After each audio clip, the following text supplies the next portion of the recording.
Hey everyone, how's it going? Today I'm doing my review of the Samsung Galaxy Prevail LTE on Boost Mobile.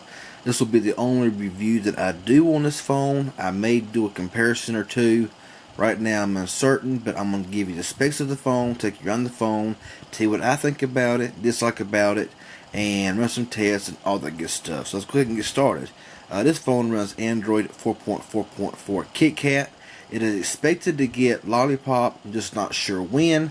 This phone has a 4.5 inch display at 480 by 800 resolution at 207 ppi. This phone has got a 5 megapixel camera on the rear with an LED flash, records in 720p at 30 frames per second, and has a 2 megapixel front facing camera. This phone runs a 1.2 GHz quad-core Snapdragon 410 processor with 1 GB of RAM with 8 gigs of built-in storage. And now I have to check and see what the max user storage is. And it also supports up to a 64 GB micro SD card. This phone's got a 2000 mAh battery with around 10 hours of talk time. This phone is LTE compatible, and it is compatible with Sprint's enhanced Spark network. Also has Bluetooth 4.0 and all that good stuff. When you look at this phone here, it kind of reminds me of a slimmed down, smaller Galaxy S5. It's a very beautiful phone.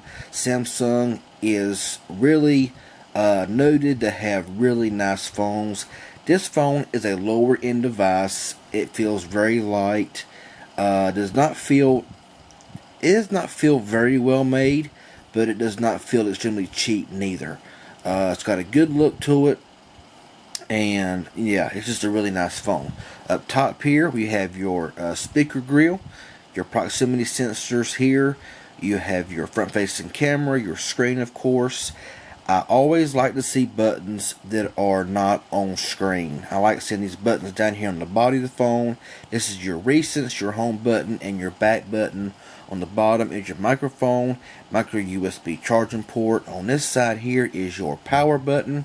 On top is another microphone, I guess that's noise cancellation, 3.5mm headset jack. On the left side is your volume rocker. On the back is your single rear speaker, your camera, your flash, and your Galaxy Prevail LTE branding here on the back. The back cover is removable, and the battery is also removable.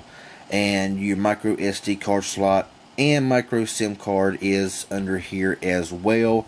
I would remove the back cover, but having no fingernails, it's kind of hard to get this back cover off one-handed.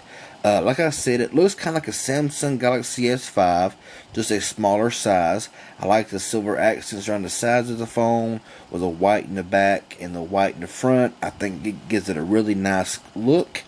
And, you know, I was kind of disappointed when I seen 480 by 800 resolution screen with only 207 ppi. But when you cut on the phone, I got it in airplane mode. The phone is not activated at the moment. I do got Wi-Fi on, so I can run tests and all that stuff.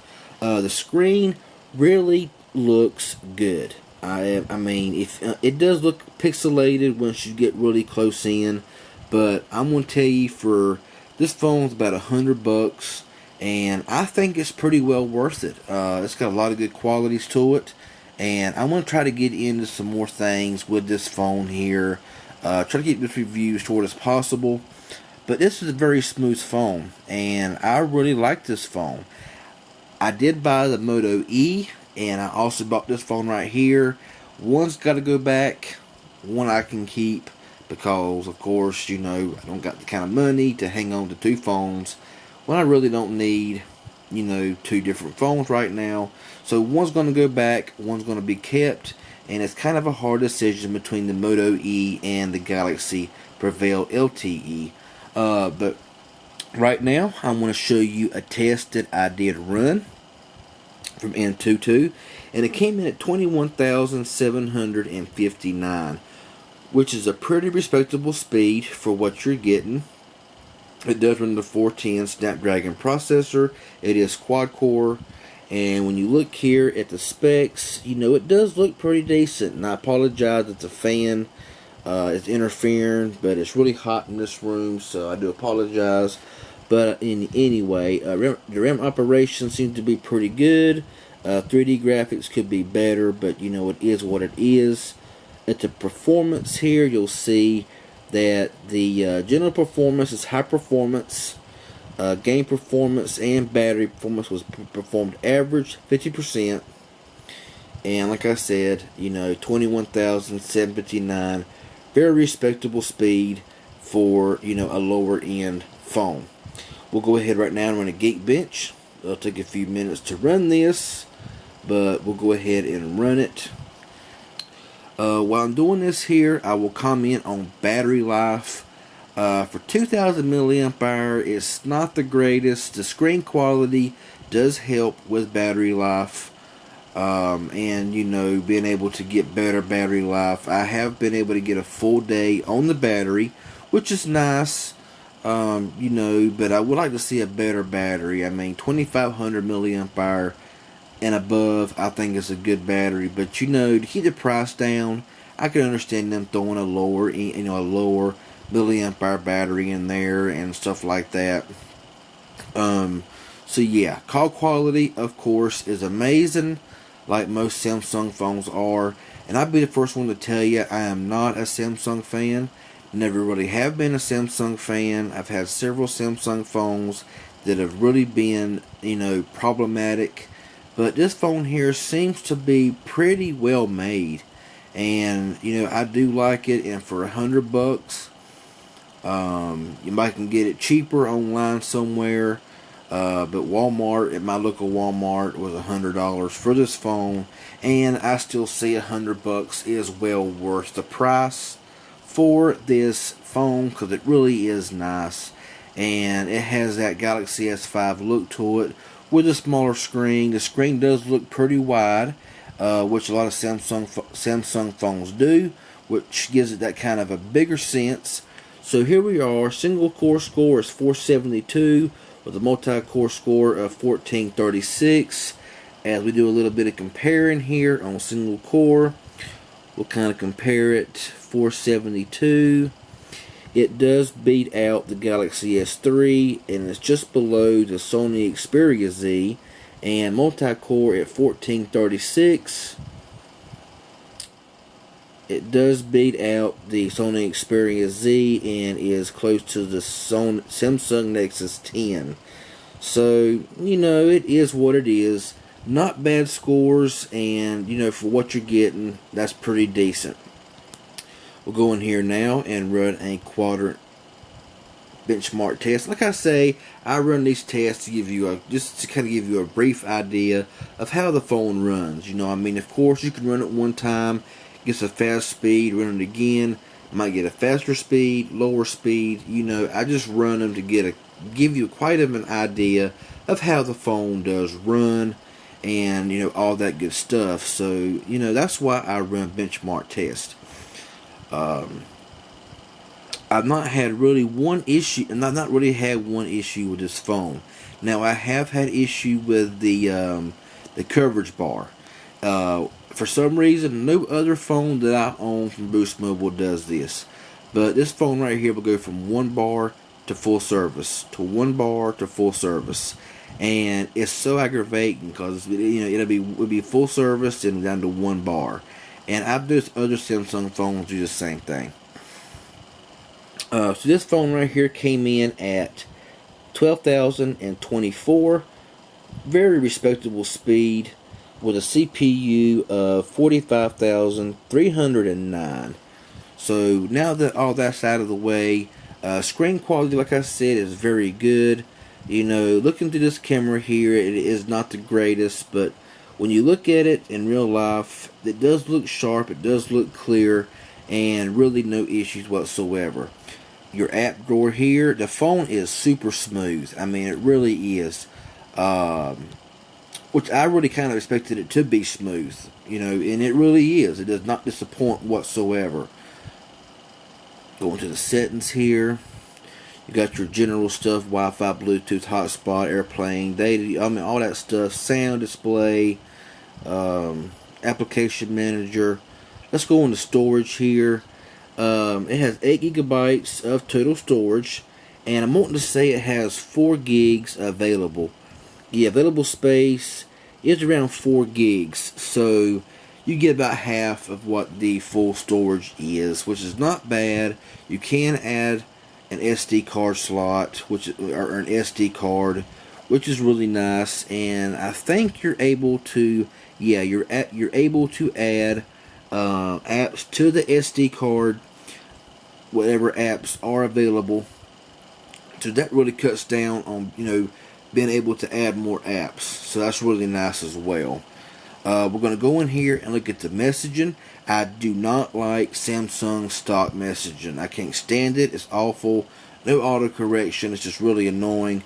So I did download the Google keyboard, which you see here, which is also what you see on the new Moto E running Lollipop. And with this new keyboard here, it's very responsive. Auto correction is nice. The keys feel very good, very easy to text on, and it's just a really nice keyboard in general. Very spacious, and you'll have no issues whatsoever with the keyboard. Like I say, I'm not crazy about Samsung keyboard, so I did download this keyboard here, and it is really nice. Going into the phone, the keyboard is very nice, very big. You should have no issues whatsoever dialing any numbers, which is really good as well. So we'll go down here to the drop down menu. Well, if I get to it, and you'll see you got your brightness bar here. Up top here you do have your Wi-Fi, Bluetooth, screen rotation, if I can get it to zoom in here a little bit and clear out, airplane mode, location, sound sync, power saving, and you may be able to rearrange these. I'm not really sure, not really got into it a whole lot, but you probably can go in there and rearrange them. Hold down on it here. Nah, they don't. You might be able to find it somewhere in there. But yeah, this is a really awesome phone. The camera is 5 megapixel with 720p recording. The front camera is 2 megapixel and only records in VGA recording. And I gotta say, I'm very kinda disappointed in the camera quality of this phone. It's not the greatest. The audio quality is not the best. It does sound kinda distorted and not the best. I will go to the camera app here. Just give me 1 second. Let me find it.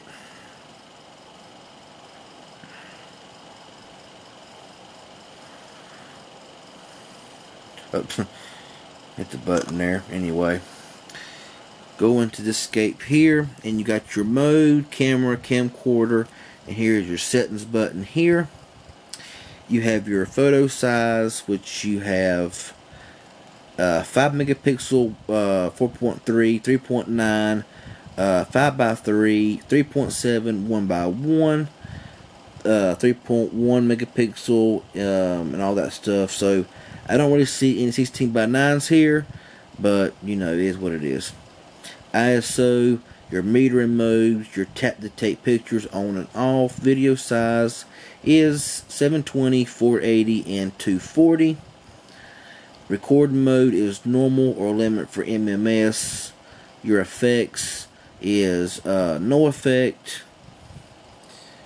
grayscale, sepia, and negative. If I can find the button and push it, there we go. Your flash, of course, is flash off, flash on, and automatic. Your timer, location tags, storage location is device or SD card, which this phone does not have an SD card inserted in the phone right now. Auto, white balance, exposure value, grid lines, volume key. You're able to take pictures, record video, or zoom. So that's really nice to be able to do as well, especially since this phone does not have a dedicated camera key. So, of course, now you got your front-facing camera. Hello. And you have different sets here. You have your photo size, of 2 megapixel, 1.2 megapixel, and VGA quality. You have your tap to take pics. Video size is 480 or 240. Record mode, effects, timer, stage is flipped on or off, and basically the same thing as you'll see, you know. I'm not sure why it's on beauty face. We'll go into mode here and see if we can change all of this. Yeah, auto or beauty face. So yeah, there you go, auto. We'll flip it back around here. Go into mode again, and it gives you the option of auto, beauty face, panorama, best photo, continuous shot, and sports. Let me take my, let me get a phone here, like my Aquos Crystal here, and we'll take a picture of the Aquos and just kind of give you an idea of how it's going to look. We'll go back to auto, and there we go.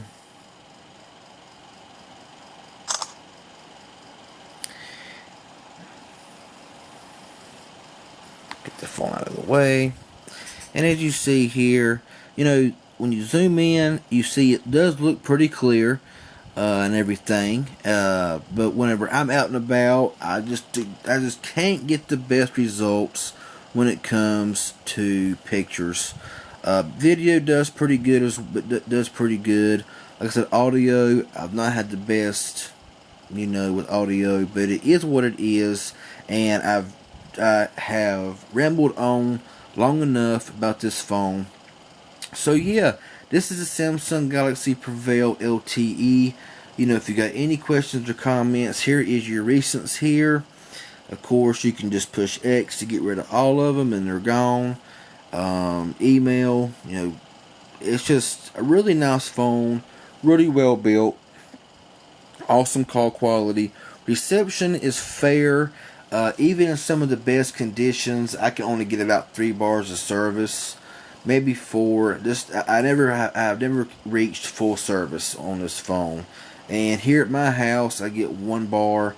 It'll shoot to full service, then back to 1 bar, then shoot to full service, then back to 1 bar. It's just a continual thing, over and over again. And it's kind of annoying, but you know, I've had other Samsungs do the exact same thing. So I do apologize.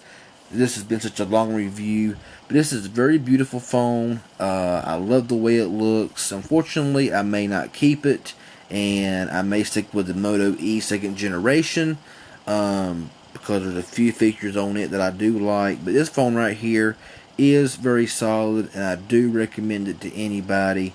I may do some comparisons with this phone with the LG Volt, Moto E 2nd generation, and stuff like that. Just kind of give you an idea of the different phones, but we'll see what happens. So and I may take a few pictures and videos with this phone as well and kind of show you the quality. So anyway, I'm gonna go ahead and shut up now. Any questions or comments about this phone, feel free to leave them in the comment section below, and I will get back with you as soon as possible. Subscribe to my channel, I sure would appreciate it. This has been a review of the Samsung Galaxy Prevail LTE on Boost Mobile. Highly recommended, beautiful phone, works pretty flawlessly, not had any lags, and it just works good. It's just a good phone. So I'm going to go ahead and get out of here. Y'all have a good one, and we'll see you in the next video.